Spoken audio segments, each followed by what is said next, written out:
Welcome to Focus Today. I'm your host, Perry Atkinson, and we are delighted to have back with us today John Guandolo. He is the counter-terrorist expert, and he's authored another book. The first one pretty much put us on tilt, and understanding also heads up the founder of the understandingthethreat.com. By the way, jot that website down, understandingthethreat.com, and co-authored the book Sharia, the Threat to America.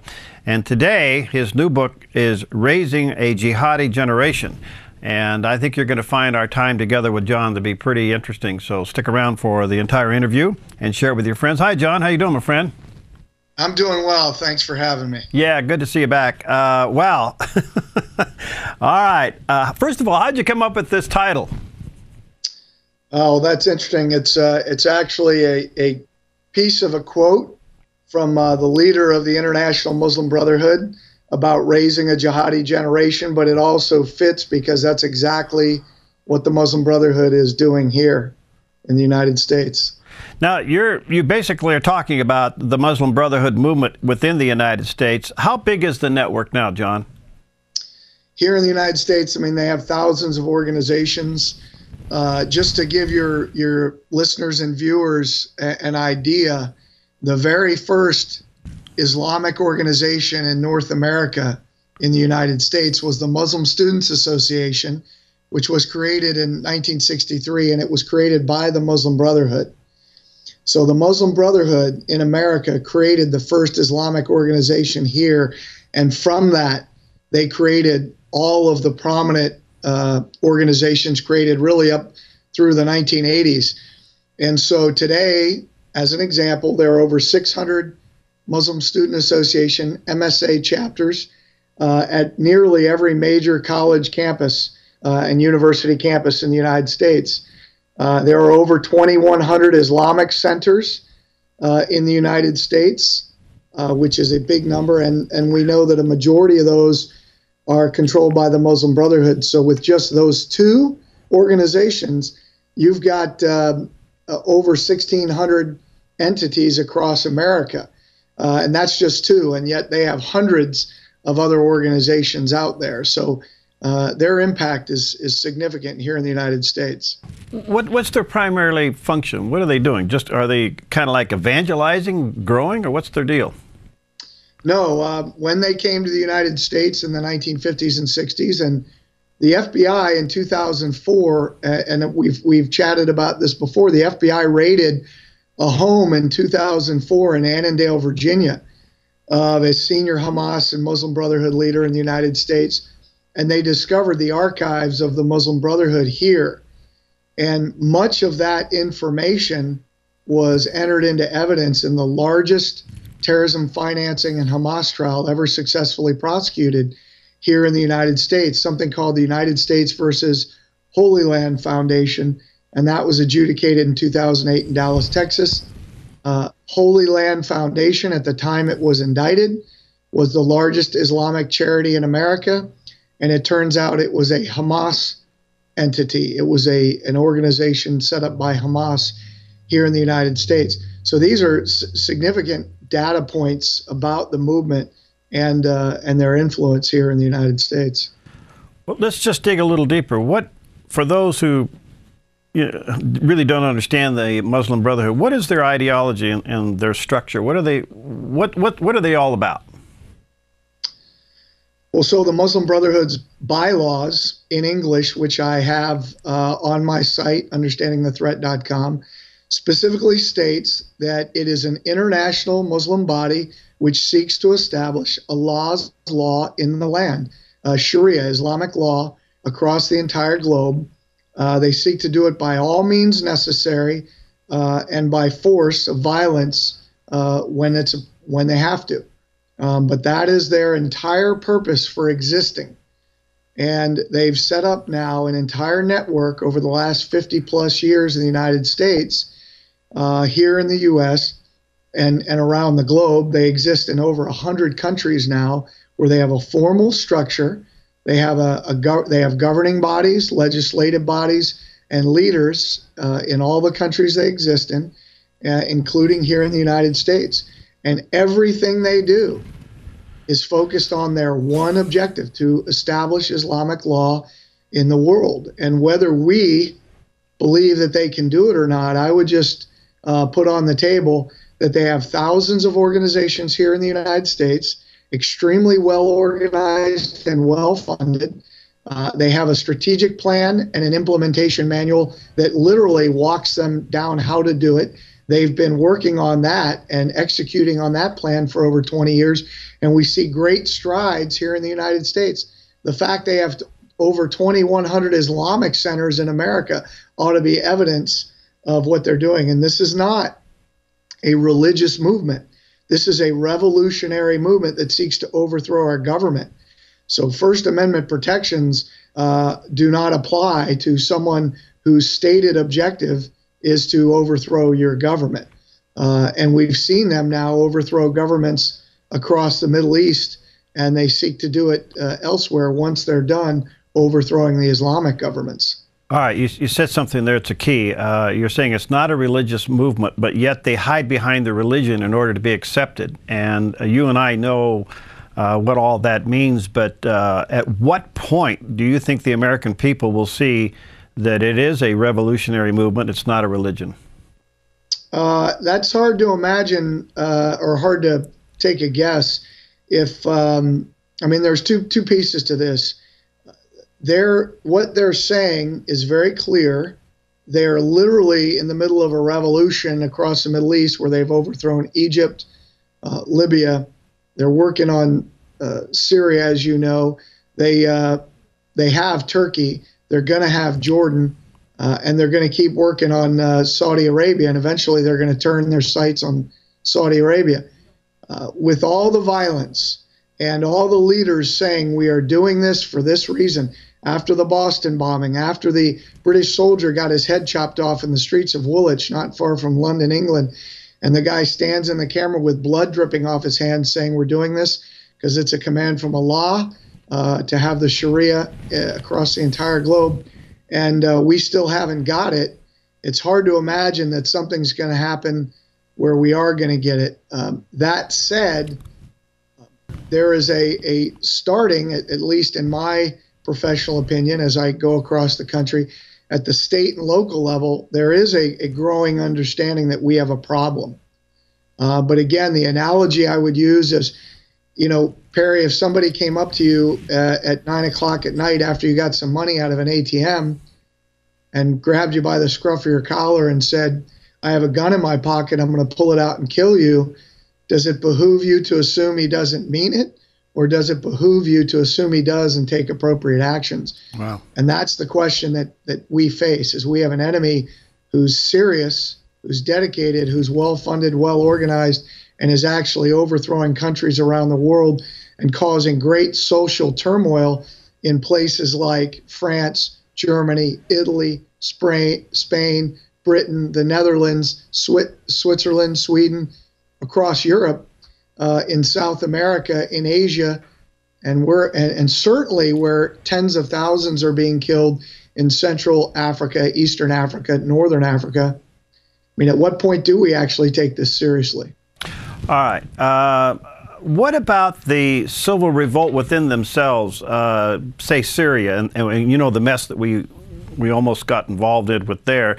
But it seems to be playing itself out in Lebanon and Egypt and Syria and other eastern countries where there is a civil war among themselves between the Brotherhood and the citizens. Do you see that going anywhere? Does that damage them, or does that maybe fuel them? Well, there are a couple different parts. In Egypt, you have, prior to the revolution, you had national polls taken by U.S.-based research polling companies where 80 to 85% or better on some of the questions of the Egyptian people supported a fuller implementation of Islamic law, stoning for those who commit adultery, more Sharia. And yet our government, including our president, gets on international TV and says they want what we want. Well, we don't want Sharia. We have a constitution. We have a declaration that is the founding, that encapsulates our founding principles, and really one basic principle. We have a constitution that was the first shot at that, and that's our law of the land. They seek to overthrow that. Now, many people in this country, myself included, as a Naval Academy midshipman, as a Marine, as an FBI agent, I swore an oath to protect and defend the Constitution. And my oath of office doesn't have an expiration date, and neither do those who are in local law enforcement, state law enforcement, federal law enforcement, military, elected officials, etc. We have a duty to defend this Constitution. And so as we look at these movements and these counter movements in Egypt, first, we have to recognize that they don't oppose Sharia. What they're opposing in Egypt is the Brotherhood's handling and implementation in the leadership capacity. That's the first thing. The Brotherhood would not have instituted or initiated the revolution when they did if they didn't think that it would be successful, and obviously it was. They overthrew the government. They put into power their own guy, a known Muslim Brotherhood guy, and they got the United States to stand behind them in that effort, which is absolutely a catastrophic failure on the part of U.S. foreign policy. In places like Syria, it's a different story. You don't have like-minded Muslims who want to get to the same goal but see a different way to it. You have Iranian-backed Syria, Shia, who are all about destroying the Muslim Brotherhood and Al-Qaeda. And it's worth noting that our government, number one, doesn't know the difference between the two, clearly by what's come out of their mouths and the policies that we've been implementing. And number two, when we backed the Muslim Brotherhood in Egypt, clearly we were backing somebody who's hostile to us. When we backed the rebels, quote unquote, in Libya, we were backing the Muslim Brotherhood and Al-Qaeda, and we were giving direct support to Al-Qaeda. What we're doing right now in Syria is giving direct support to the Muslim Brotherhood and Al-Qaeda. It's not only a violation it's a violation of federal law, and we can pretty much leave it at that. Mm-hmm. So our government officials ought to be charged with a violation of that law. We're directly supporting our enemies. That's how broken our national strategy is and our foreign policies are. All right, hold on, John. Let me take a quick break. We'll be right back. John Guandolo's with us, and we're talking about his new book, Raising a Jihadi Generation. There's a picture of it there on the screen for those watching on theDove TV. Check it out at the bookstores or at Amazon. We'll take a quick break. We'll be right back.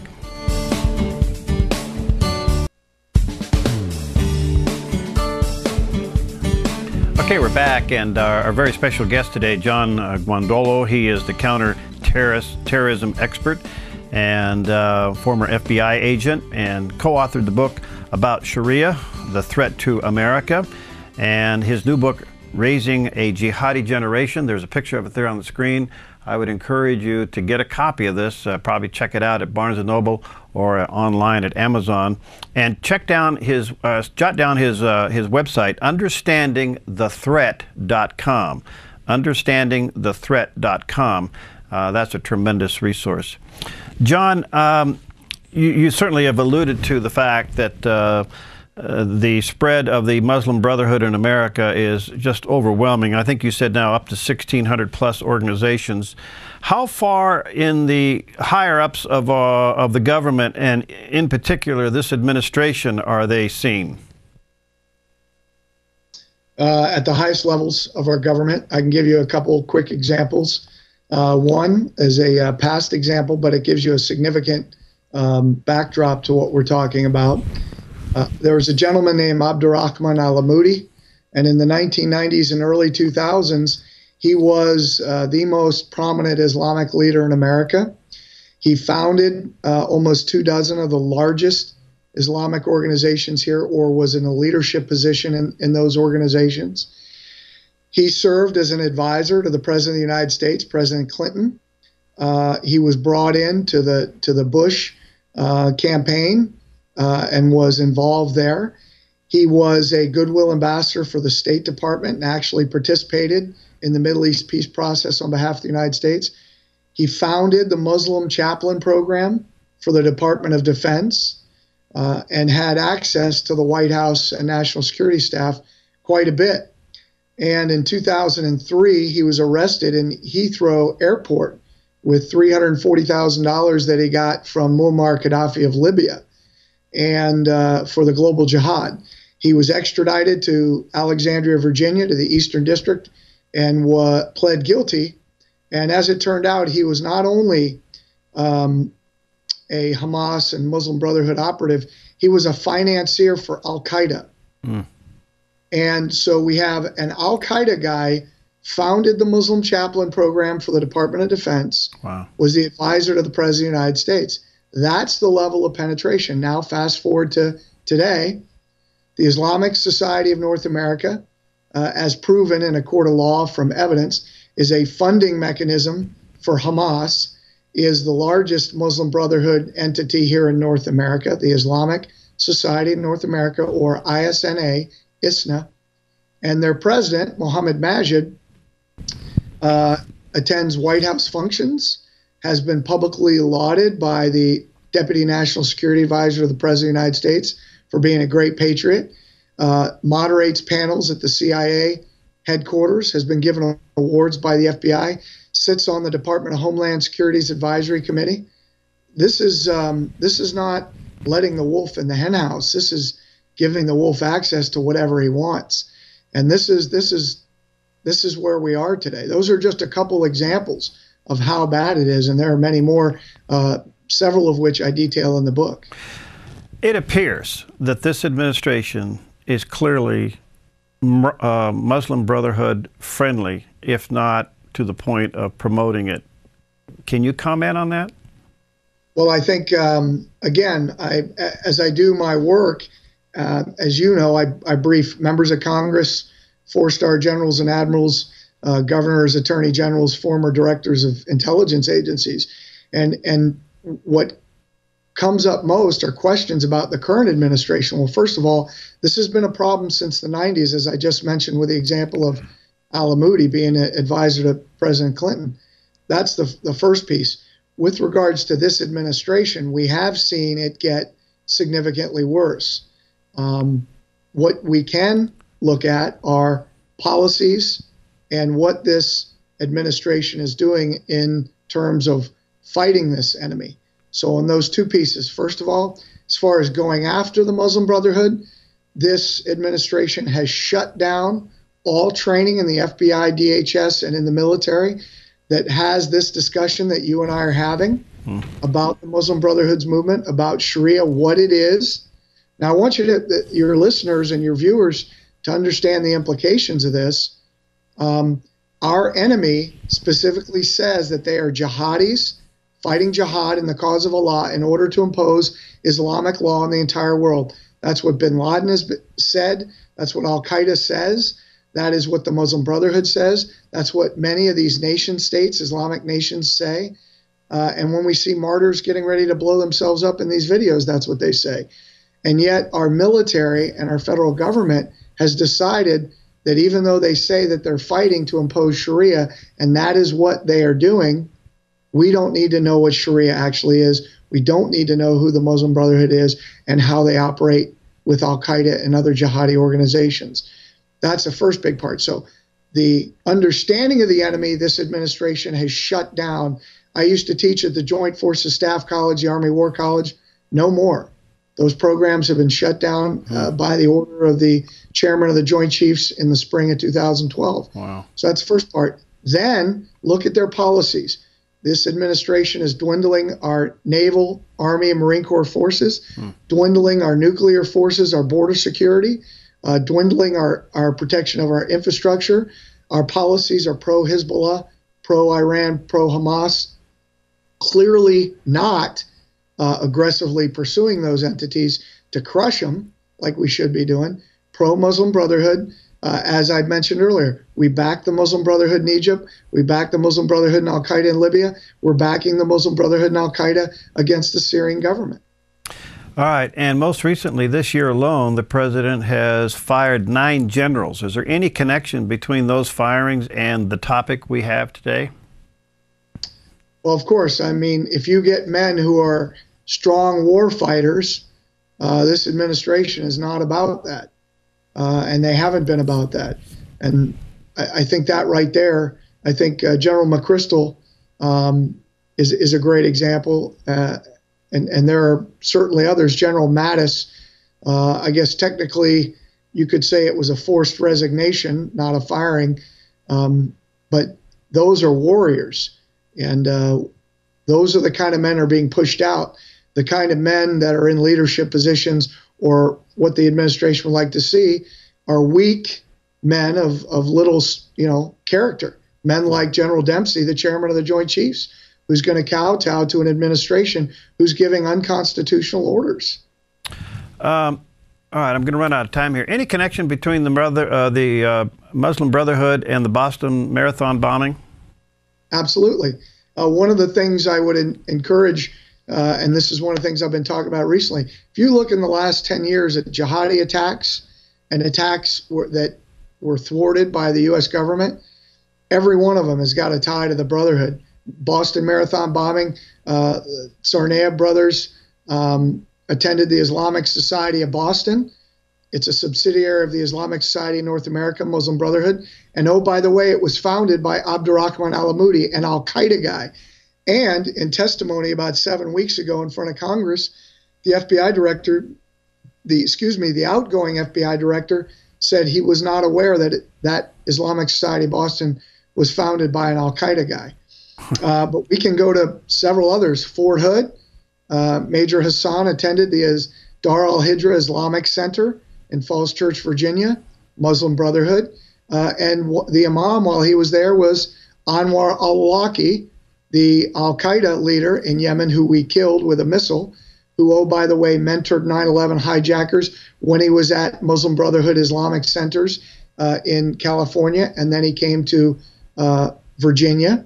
And oh, by the way, Anwar al-Awlaki was the president of the Muslim Students Association, Muslim Brotherhood, at the Colorado State University. And we can go on and on. The Virginia Five, the 5 gentlemen from Northern Virginia arrested in Pakistan a few years ago, all were members of the Islamic Circle in North America, part of the Muslim Brotherhood movement. And the leader of that group was the president of the Muslim Student Association for the D.C. area. I mean, you can do this with every one of these events. Wow. John, before I'm almost out of time, I got a couple minutes left. Let me ask you this. It appears to me that there are members of Congress who get what you're saying and probably have access to this intelligence that you're sharing with us. But are they being intimidated to shut up? Because there seems to be enough evidence now. Quite frankly, the president should be impeached for abuse of powers and really destroying the Constitution of the United States. Yes, there are members of Congress that understand this, but look at what happens when they speak up.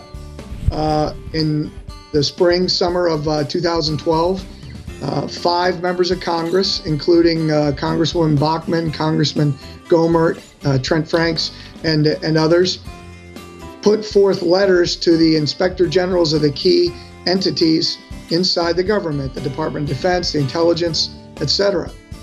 And they were asking, why are you not, or you should investigate the Muslim Brotherhood's penetration of our government.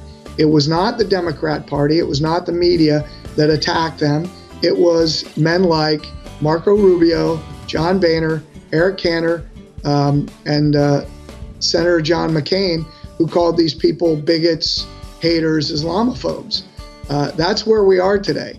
Ignorant, and I would say people who are either willingly ignorant or willingly trying to protect enemies of the state. I'll give them the benefit of the doubt and just say they're grossly arrogant and ignorant. But that's where we are. So yeah, good people are standing up. Congresswoman Sue Myrick did it from North Carolina when she was in office. And what happened? It was her own party that lambasted her. Yeah. All right, the name of the book is entitled Raising a Jihadi Generation, and a picture of it there on the screen by John Guandolo. And encourage you to get a copy of it, Amazon or Barnes & Noble. John, thank you. I want to have you back. I think we're just scratching the surface. And yes. Bless you. We pray God's protection over you. Let's talk again soon. Thank you very much. Appreciate being on. God bless. God bless. We'll be right back.